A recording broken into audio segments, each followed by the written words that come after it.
In late 2024, Kenya quietly took delivery of 6 Bayraktar TB2 attack drones, each crew trained in Turkey, each mission poised to reshape the nation's defense. For the first time, Kenya defense could strike with precision and watch every inch of its borders, day or night, from the sky. But these drones are just one piece of a transformation fueled by cyber victories, home-built warships, and even Kenya's own satellite in orbit. How did a force long defined by discipline and legacy evolve into Africa's newest high-tech military power? And what happens when every target is suddenly visible and every move leaves a digital trail? This is Kenya defense, and its true capabilities are only just coming into focus. In August 2024, a cohort of Kenyan officers stepped off the tarmac in Keşan, Turkey, having completed a demanding course at Baykar's UAV training center. For months, they studied mission planning, emergency procedures, and the fine points of operating the Bayraktar TB2. Every simulation was scrutinized by Turkish instructors.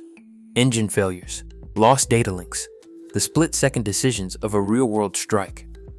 Mastery meant more than just flying. It meant absorbing the doctrine behind every sortie and understanding the rules of engagement that govern armed drones. Only those who passed the final assessment earned certification to command a TB2 in combat. The path to this moment began with Kenya's Defense Industry Cooperation Agreement, signed in 2023, opening the door to Turkish technology transfer and formalizing a procurement that would see 6 TB2s delivered by late 2004. Each airframe arrived crated and sealed, with Baykar technicians on hand to oversee assembly and initial checks. Kenyan crews shadowed the process, learning systems integration, pre-flight routines, and the maintenance cycles that keep the fleet mission ready. By the end of the year, Kenya's new drone wing was no longer a paper promise. Operators, now certified and battle-drilled, stood ready at their consoles, preparing to launch aircraft capable of day and night surveillance, precision strike, and real-time intelligence relay. The TB2s joined the KDF arsenal as a functioning force multiplier, not as a prototype, but as a fielded asset, poised for operational tasking. The groundwork was set. The next test would come in the field. At sunrise along the Mandera border, a TB2 circles high above the scrub, its electro-optical turret scanning for movement invisible to the naked eye. On the ground, a KDF convoy pushes through a stretch notorious for ambushes. Yet this time, every kilometer is watched in real time. The drone's infrared feed picks up a heat signature near a dry riverbed. Within minutes, operators at the ground control station tag the coordinates and relay images to the lead vehicle. A potential threat is tracked, not guessed at. No shots fired, no casualties, just a quiet reroute, guided by a machine that never blinks. This is the new rhythm of border security. TB2s, with their 27-hour endurance, now patrol the north and east, providing a persistent eye where patrols once relied on luck and radio chatter. In counterterrorism operations, the drones cue quick reaction forces, mapping out hostile positions before a single boot hits the ground. When a strike is authorized, lightweight MAM munitions, precision-guided and small enough to minimize collateral damage, are released from altitude.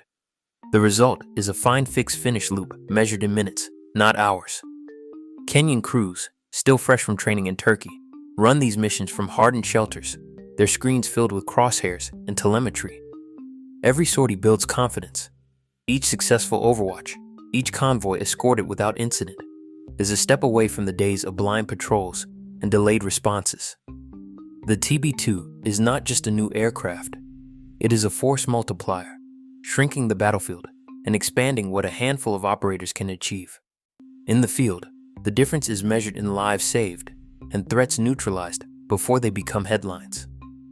In March 2025, a team of Kenyan cyber operators logged into the Defense Cyber Marvel exercise, an international contest pitting military blue teams from across the globe against a relentless barrage of simulated attacks. Over 5 days, the Kenyan contingent faced ransomware, network intrusions, and coordinated denial of service strikes, each scenario designed to expose the slightest weakness. The team captain, Captain Faith Mwangi, led a joint cell drawn from Army, Air Force, and Navy signals units. Their approach was methodical. rapid threat identification, layered defenses, and aggressive countermeasures that neutralize simulated adversaries before they could breach mission-critical systems. By the final round, Kenya's score eclipsed those of established cyber powers, including teams from Europe and North America. The judges awarded first place, an unprecedented win for an African military. The victory did more than fill a trophy case. It proved that Kenya's cyber specialists could defend national networks and disrupt adversaries on a world stage. For the KDF, this was not just a technical milestone. It was a public demonstration of capability and a call for formalizing cyber as a core warfighting function.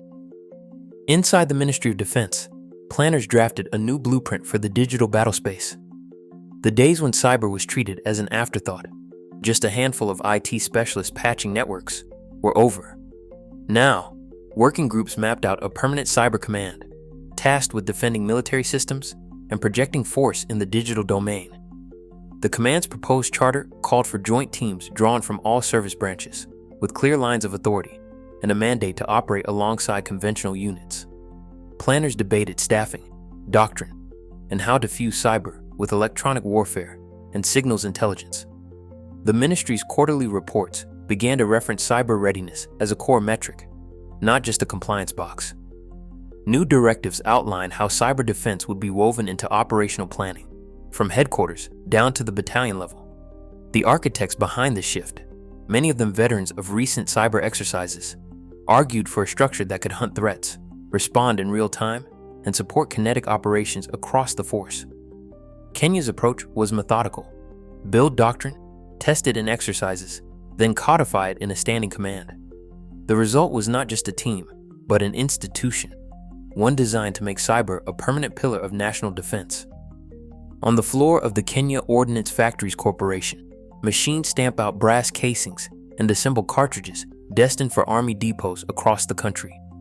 Workers in blue overalls monitor each stage: primer insertion, powder loading, final inspection, feeding a supply chain that keeps infantry units stocked without waiting on foreign shipments.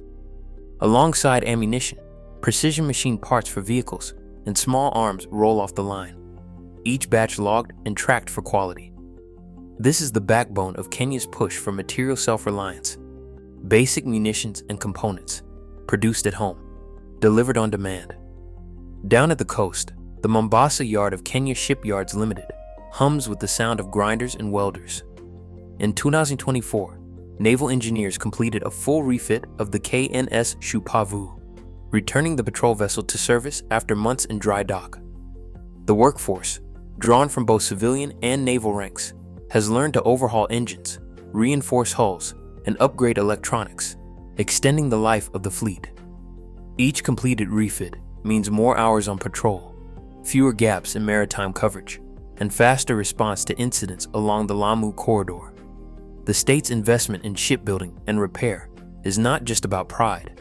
It is about keeping patrol craft on station, securing ports like Lamu, and projecting a reliable presence across the exclusive economic zone.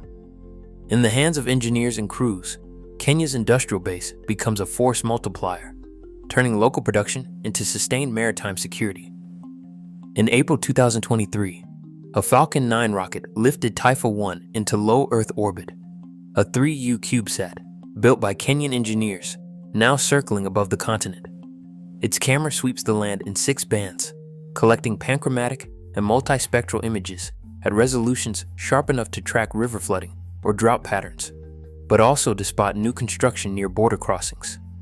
The satellite's X-band downlink pushes data to the Kenya Space Agency ground station in Nairobi. There, analysts process imagery, flag anomalies, and feed actionable reports to ministries, and, when security is at stake, to the defense forces. For the first time, Kenya owns a sovereign stream of overhead intelligence, no longer waiting on foreign partners for satellite photos or risking delays in crisis response.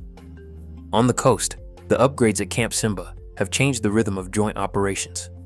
The expanded runway now takes heavier transports, while new fuel farms support both Kenyan and allied aircraft. Logistics officers at the airfield move cargo and personnel with a tempo that matches the demands of rapid deployments. Whether it's resupplying patrols in Lamu or staging air support for maritime interdiction.